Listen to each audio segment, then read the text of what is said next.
اللہ کے پیارے نبی فرماتے ہیں لعن اللہ آکل الربا وموکلہ وکاتبہ وشاہدیہ، اللہ کی لعنت ہو سود کھانے والے پر، سود کھلانے والے پر، سود کی گواہی دینے والے پر، اور سود کو لکھنے والے پر۔ اور آپ نے آگے یہ بھی فرمایا وہم سوا، سب کے سب برابر ہیں، کھانے والا بھی برابر، کھلانے والا بھی برابر، سود لکھنے والا بھی برابر، اور سود کی گواہی دینے والا بھی برابر۔ آج یہ کام بھی بڑے دھڑلے سے ہو رہا ہے۔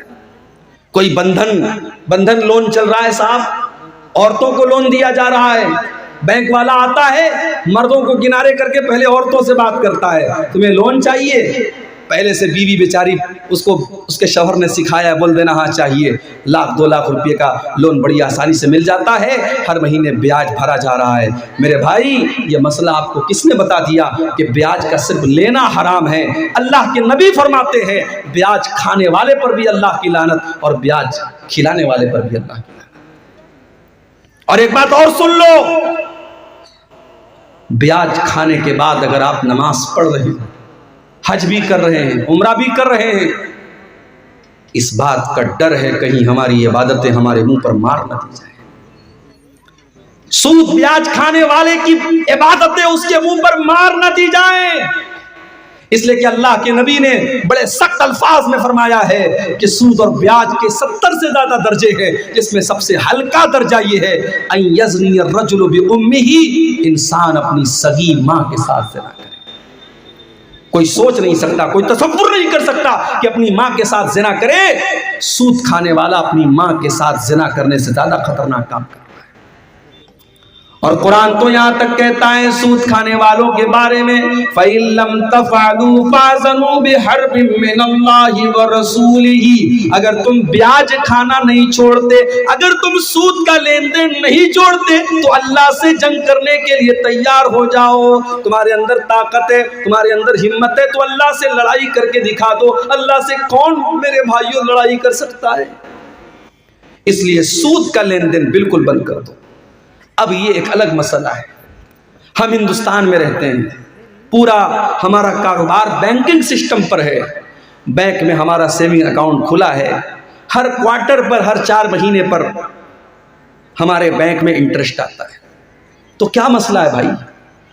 کوئی مسئلہ نہیں ہے، بینک کی پاس بک کو اپڈیٹ کرو، چیک کرو میرے پاس کتنی انٹرسٹ آ رہا ہے، کتنا بیاج آ رہا ہے۔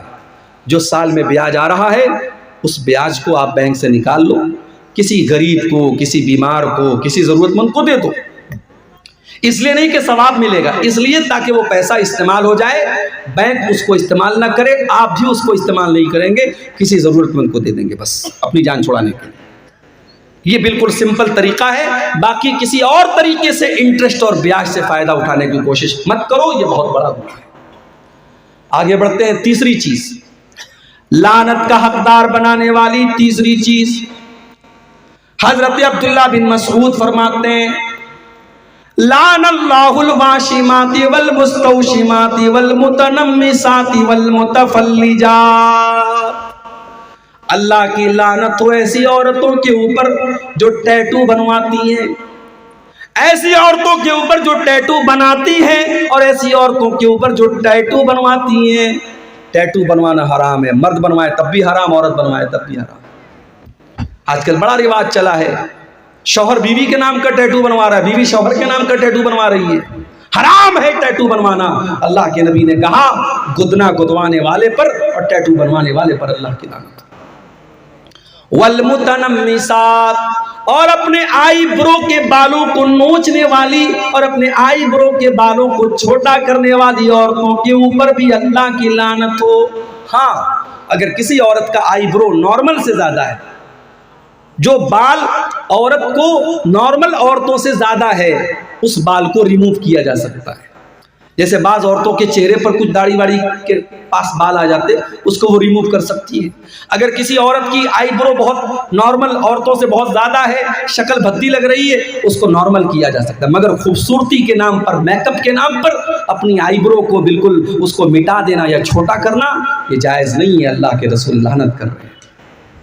عبداللہ بن مسعود کہتے ہیں اللہ کی لعنت تو ایسی عورتوں کے اوپر جو آئی برو کے بالوں کو نوچتی ہیں، والمتفلجات، اور اللہ کی لعنت ایسی عورتوں کے اوپر جو اپنے بالوں کے بیچ میں گیپنگ کرواتی ہیں۔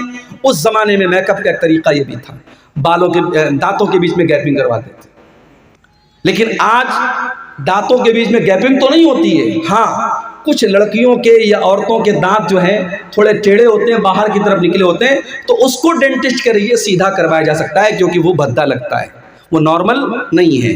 تو جو چیزیں نارمل نہیں ہیں اس کو ٹھیک کیا جا سکتا ہے، لیکن نارمل کو بگاڑ کر کے ایب نارمل کرنا یہ صحیح نہیں۔ المغیرات خلق اللہ، جو عورتیں اللہ تعالیٰ کی تخلیق کو بدلتی ہیں، اللہ تعالیٰ نے جیسا بنایا ہے اس کو بدل کر کے اپنے حساب سے بنانے لگتی ہیں، ایسی عورتوں پر اللہ کی لعنت ہو۔ یہ کس نے بیان کیا؟ عبداللہ بن مسعود نے، بہت بڑے صحابی عبداللہ بن مسعود۔ جب انہوں نے یہ بات بیان کی، ایک عورت تھی قبیلے بنو اسد کی، اس کا نام تھا ام یعقوب۔ اس عورت کو پتا چلا کہ عبداللہ بن مسعود ایسی ایسی باتیں کر رہے ہیں، وہ عبداللہ بن مسعود کے گھر آتی ہے اور کہتی ہے بلغنی انک لعنت کیت وکیت، اے عبداللہ مجھے پتا چلا ہے کہ آپ ایسی ایسی عورتوں کا نام لے کر کے لعنت کر رہے ہیں۔ حضرت عبداللہ نے فرمایا بالکل صحیح سنا ہے تم نے، میں آج بھی لعنت کرتا ہوں، اور میں لعنت کیوں نہ کروں جس کے اوپر اللہ کے رسول نے لعنت کی ہے اور جس کا ذکر اللہ نے اپنی کتاب میں قرآن میں کیا ہے۔ او میری پیاری ماں بہنوں، اب ذرا غور سے سننا، میں جو بات بیان کرنے جا رہا ہوں۔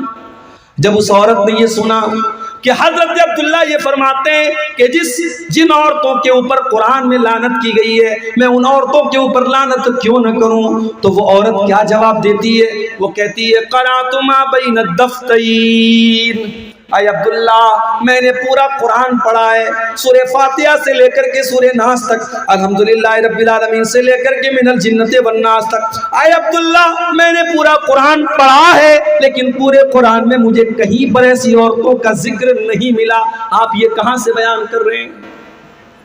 اس سے پتہ یہ چلا کہ وہ عورت قرآن کی حافظہ تھی۔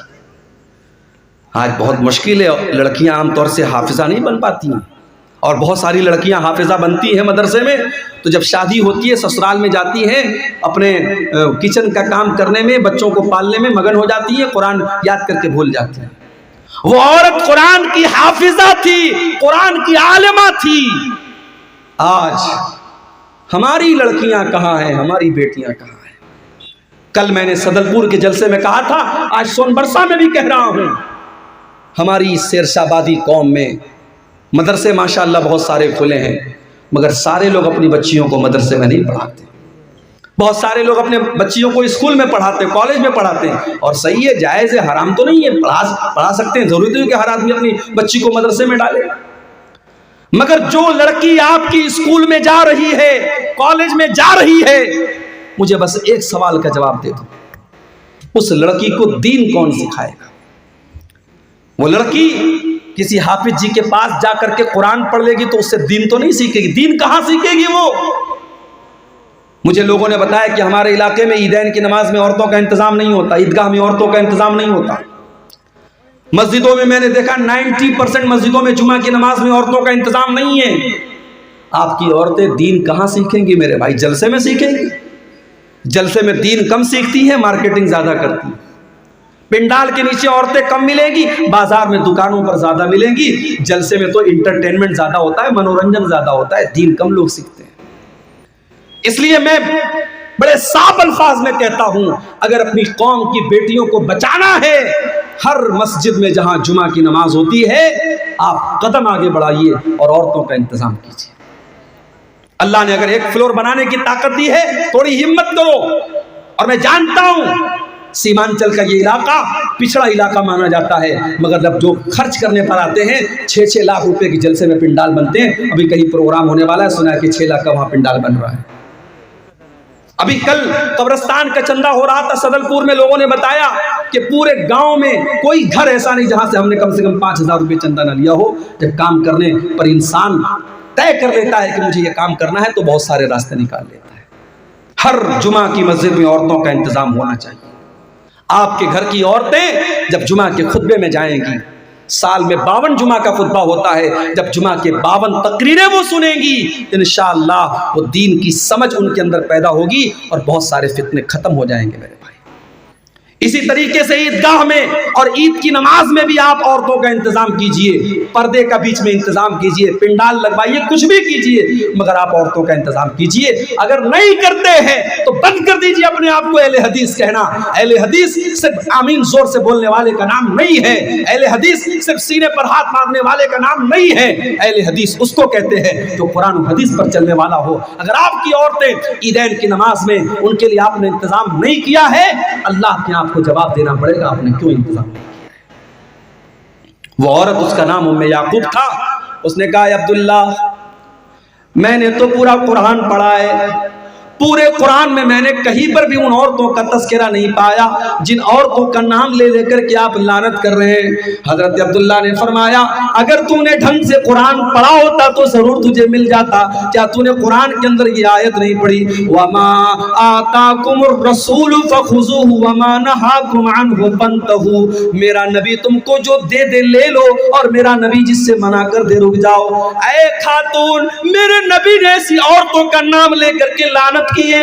جب میرے نبی نے لعنت کی ہے تو سمجھو اللہ نے لعنت کی ہے, کیونکہ اللہ کہہ رہا ہے میرا نبی جو دے دے لے لو, میرا نبی جس سے منع کر دے رک جاؤ. کہتی ہے ہاں اب آپ کی بات سمجھ میں آئی. اس کے بعد وہ عورت کہتی ہے اے عبداللہ مجھے پتا چلا ہے آپ کے گھر کی عورتیں بھی ٹیٹو بنواتی ہیں, مجھے پتا چلا ہے آپ کے گھر کی عورتیں بھی آئی برو سیٹ کرواتی ہیں. حضرت عبداللہ نے کہا جاؤ میرے گھر کی اگر کسی عورت کا تمہیں یہ عمل مل جائے تو آ کر کے مجھے بتاؤ. وہ عورت گھر میں جاتی ہے. پتہ یہ بھی چلا نبی کے دور میں تقریر کرنے والے کا اپنا عمل بھی تقریر کے مطابق ہوتا تھا. آج اللہ معاف فرمائے باتیں بہت بڑی بڑی ہیں, مگر جب اندر جھانک کے دیکھو تو پتہ لگتا ہے کہ صرف باتیں ہی باتیں ہیں, عمل بڑا کمزور ہے. حضرت عبداللہ نے چیلنج دے کر کہا جاؤ اگر میری کوئی بیوی اگر یہ کام کرتے ہوئے پائی گئی میں اپنے ساتھ اس کو نہیں رکھوں گا. عورت اندر سے آتی ہے, کہتی ہے معافی چاہتی ہوں, معذرت چاہتی ہوں, آپ کے گھر کے بارے میں غلط رپورٹ ملی تھی. کہا اگر میری کوئی بیوی ایسا کام کرتی نا تو میں اس کو اپنے نکاح میں باقی نہ رکھتا, پھر وہ عبداللہ کی بیوی نہ ہوتی, میں اپنے گھر میں ایسی عورت کو نہیں رکھ سکتا تھا. تو میرے بھائیوں, میری ماں اور بہنوں, یہ تیسرا کام ہے جس کے کرنے والے پر اللہ کے رسول نے لعنت کی ہے. جو عورتیں گدنا گدواتی ہیں, ٹیٹو بنواتی ہیں یا آئی برو سیٹ کرتی ہیں, ایسی عورتوں پر بھی اللہ کے رسول نے لعنت کی ہے. اور آگے بڑھیے. نمبر 4, تصویر بنانے والے کے اوپر بھی اللہ کے رسول نے لعنت کی ہے. آپ نے فرمایا لعن اللہ المصور, اللہ کی لعنت و تصویر بنانے والوں کے اوپر. آپ نے یہ بھی فرمایا کہ قیامت کے دن سب سے دردناک عذاب تصویر بنانے والوں کو ہوگا. یضاہئون خلق اللہ, کیونکہ تصویر بنانے والے اللہ کی تخلیق کا مقابلہ کرتے ہیں. اب یہاں پہ سوال پیدا ہوا, عبدالغفار صاحب اگر تصویر بنانا حرام ہے آپ خود سیلفی کیوں لیتے ہیں؟ آپ کے ساتھ نوجوان سیلفی لے رہا ہے, آپ سیلفی لینے کی اجازت کیوں دیتے ہیں؟ تو بھائی یہ مسئلہ بھی سمجھ لو کہ کیمرے کی تصویروں کے بارے میں علماء کا اختلاف ہے. کچھ علماء تو کہتے ہیں کہ جب تصویر کا نام آ گیا تو کیمرے کی تصویر بھی اس کے اندر شامل ہے, وہ بھی حرام ہے. لیکن بہت سارے علماء کا یہ کہنا ہے کہ کیمرے کی تصویر وہ تصویر نہیں ہے جس کا حدیث کے اندر ذکر کیا گیا ہے, کیونکہ حدیث میں یہ کہا گیا کہ تصویر بنانے والا اللہ کی تخلیق کا مقابلہ کرتا ہے. جیسے اللہ نے ہمارے ہاتھ بنائے, اللہ نے ہمارے پیر بنائے, تو پینٹنگ بنانے والا جب پینٹنگ بناتا ہے تو وہ ہاتھ بھی بناتا ہے, وہ پیر بھی بناتا ہے, وہ چہرہ بھی بناتا ہے, وہ ناک بھی بناتا ہے. فوٹو کھینچنے والا تو کوئی کام نہیں کرتا, وہ تو کیمرے کو کلک کرتا ہے اور فوٹو کھینچ لیتا ہے. تو کیمرے کے اندر جو فوٹو آتا ہے وہ در حقیقت ایک شیڈو ہے, ایک عکس ہے, وہ تصویر نہیں ہے جس کے اوپر حدیث میں لعنت کی گئی ہے.